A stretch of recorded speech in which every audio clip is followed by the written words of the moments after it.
Capture vidéo du TP 9-3. Dans ce TP, nous allons reprendre ce qui a été réalisé lors du TP 8.1, c'est-à-dire ici un cône, et nous allons donc ajouter une grille à ce cône pour le piège à frelons et à guêpes. Pour réaliser ce TP, nous devons télécharger sur notre ordinateur le fichier d'origine, le TP 9.3 initial. Donc ici, je clique dessus, je l'enregistre, et ensuite, bien sûr, je vais l'ouvrir dans FreeCAD.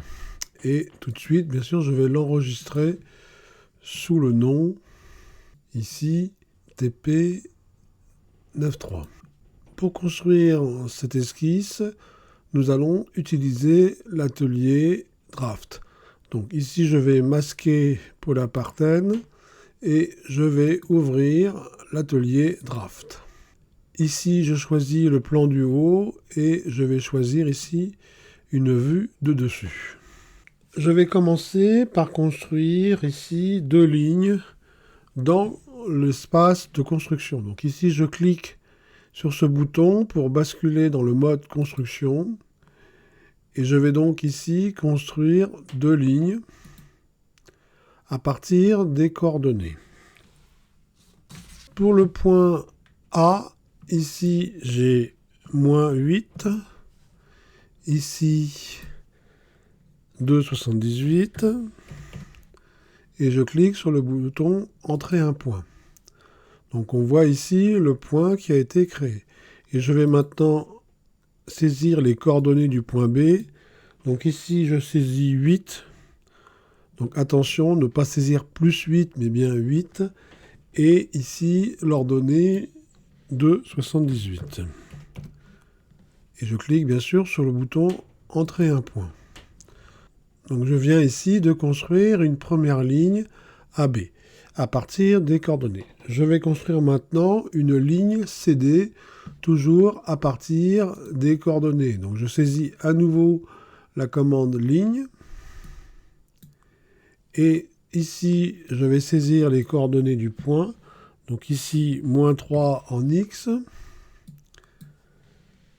44,48 en ordonnée. Je saisis le point.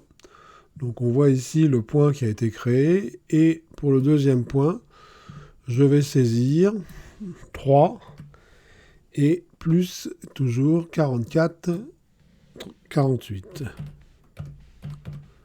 Et je clique sur le bouton Entrer un point. Je ferme. Donc on voit ici qu'on a commencé à construire deux lignes AB et CD à partir des coordonnées. Je vais rajouter deux lignes dans mon espace construction, mais cette fois-ci, je vais utiliser l'ancrage et ici, je vais utiliser le point d'extrémité. Donc, je saisis ici une ligne à nouveau et je vais approcher le pointeur de la souris de manière à faire apparaître ici l'aimantation extrémité.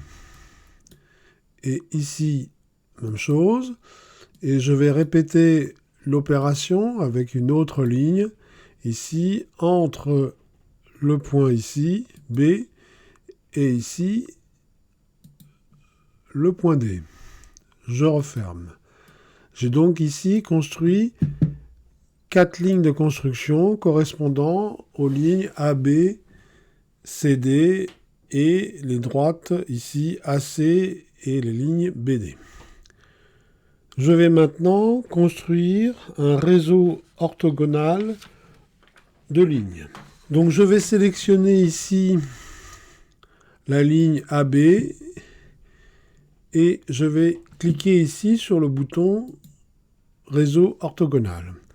Donc ici en X, je vais avoir un seul élément. En Y, je vais avoir 16 éléments.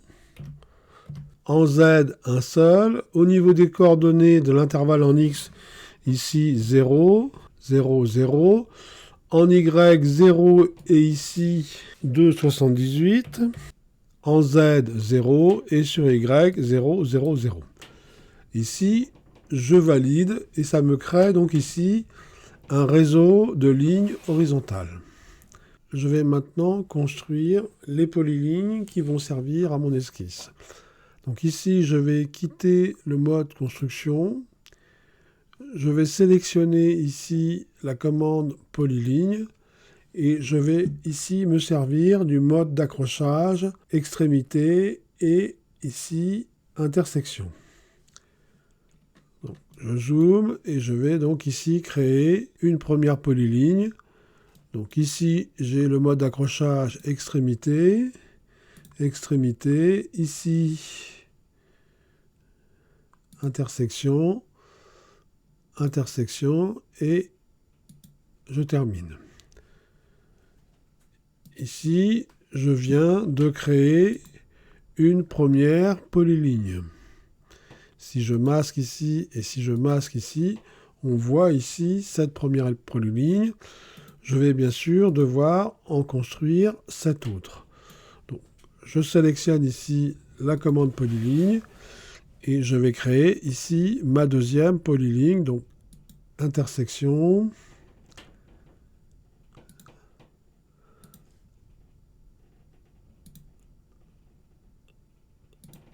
Voilà, et je poursuis ainsi le travail. Je dois créer 8 polylignes. Voilà, je termine ici avec la 8e.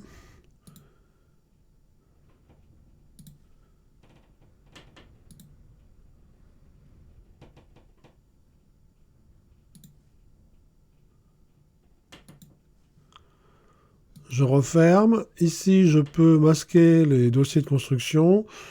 Je peux masquer le réseau orthogonal de lignes. Et on voit ici les 8 polylignes qui vont constituer mon esquisse. Donc ici, je vais sélectionner ces 8 polylignes et je vais sélectionner la commande qui permet de convertir des objets en esquisse.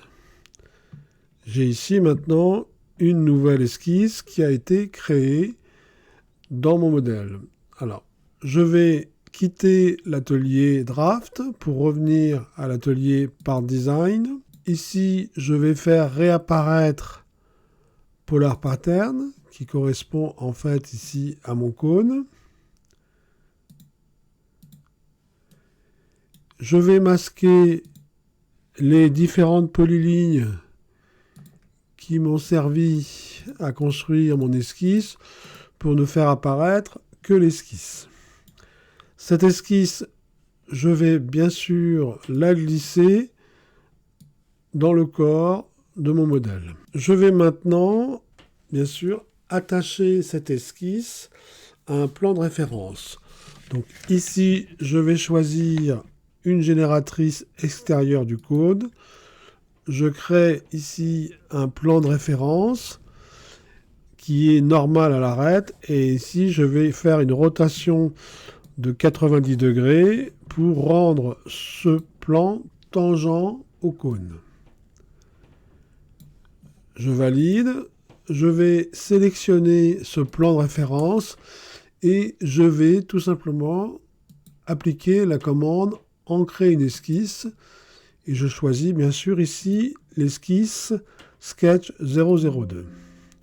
Je valide, je valide. Mais par contre, elle n'est pas du bon côté. Je vais donc ici sur DataPun, cliquer sur Map Reverse pour ici placer mon esquisse du bon côté par rapport au cône.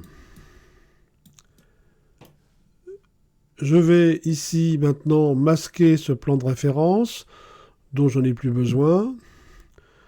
Je vais ici donc sélectionner mon esquisse, créer une cavité et je vais mettre une dimension de 5 mm, ce qui devrait suffire pour traverser le cône.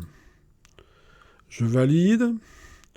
Je vois ici que la grille s'est bien appliquée sur le cône et je vais donc maintenant appliquer une répétition circulaire. Et donc ici, je vais sélectionner ici